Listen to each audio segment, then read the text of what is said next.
Hi everyone, it's Dr. Rامني and welcome back to this YouTube channel on all kinds of things related to understanding difficult, antagonistic, high conflict, and most importantly, narcissistic relationships, people, and situations. As always, it's my hope that this information will help you get more knowledge and skills to be able to cope, heal, and simply make sense of situations that make very little. So, I've been talking a little bit, sort of a little mini series, if you will, on the kinds of things that narcissistic enablers say. So let's take that on, because I truly actually believe that enablers may be doing as much harm as narcissistic people do, because what they do is they almost like sort of fortify what's happening around the narcissist and lead you to doubt yourself more. So have you ever had anyone say this to you about a narcissistic person? Their bark is worse than their bite. Well, you ever hear that? They just make a lot of noise. To me, this is kind of enabling wrapped in a proverb. Other variations on this one could be, oh, he's just a teddy bear wrapped in a tiger, or she makes a lot of noise, but just a little kid inside. So the enablers try to take this noisy rage and turn it into something palatable. All of us know that the angry, clanging rage of the narcissist is what makes them scary. And it doesn't have to be just screaming rage. Narcissistic people show their rage through angry messages, voicemails, letters, emails, or just plain good old live in-person garden variety screaming, yelling, huffing, and puffing. The enablers don't like their comfy denial-filled universes. They don't like that they can be permeated by something as icky or uncomfortable or untoward as narcissism or rotten people who don't really change. So they find a way to sort of minimize and make that rage seem not so bad. The stories they tell themselves and subsequently everyone else is that, oh, come on now, it isn't really that bad, right? It's not that bad. They're just offloading some steam. The enablers will say things like, oh, we all get angry. And some people hold their anger inside. In narcissistic people, the enablers rationalize it and say, but some people may hold it inside. But some people wear their anger on their sleeve. It's just their fiery temperament. Here's a thought. F you. Fiery temperament, it's not okay. If you have to scream and shout and stalk and send angry messages and then, nah. If you need to do all that, then you need help and then step out of the way. Remember that narcissistic people have lots of sources of their rage. The entitlement, that they feel like they're not getting what they feel that they deserve. Their insecurity and fear of being found out. Their shame and their rage that comes from the fear of their inadequacy being shown to the world. Their chronic sense of being a victim and that nobody's fair to them.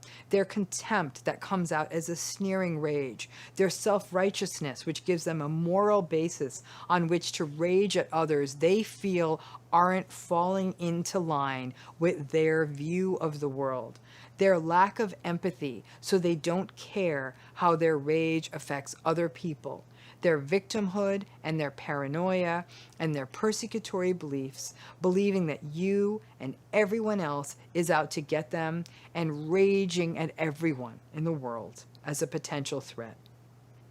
If a person has a narcissistic personality style, then disproportionate rage comes with the territory, and it's dysregulated and it comes out in lots of different ways. And then those damned enablers roll in and say, oh, come on now, it's not that bad, and it's all that barking and biting nonsense.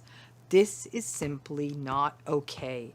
It actually really reperpetrates the trauma on the person who has been impacted.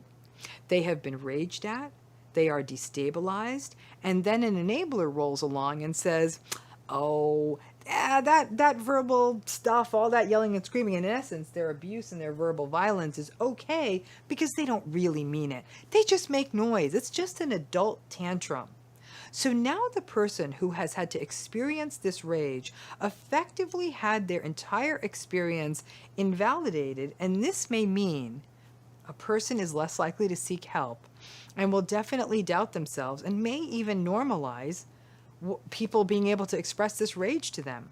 This enabling and minimizing of the loud and scary rage of narcissistic people can be observed in the workplace. For example, oh, don't let them bother you. Their bark is worse than their bite.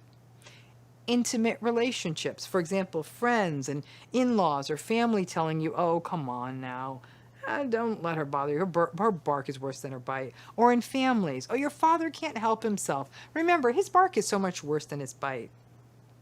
When I have encountered this and been on the wrong side of a narcissistic person's rage, and trust me, it's happened to me more than once, I am always struck by people who will try to validate the narcissistic person's rage fest by saying, oh, now, you know what?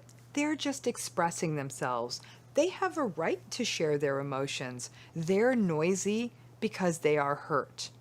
No, it is not a right. Not if it involves harassing, intimidating, frightening, or threatening another person. Appropriate expression of emotion, always fine. And maybe that's the argument. What's appropriate?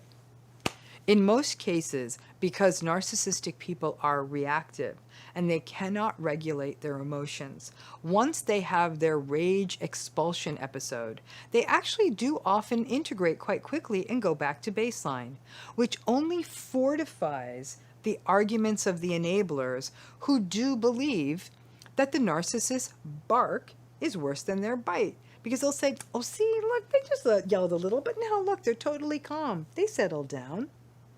The 1-2 punch of narcissistic rage that is reinforced by everybody and is never addressed by anybody because of the enablers enabling means that people who have to endure the rage often get hit twice, making it harder to advocate for oneself in these relationships and ever have any possibility of change.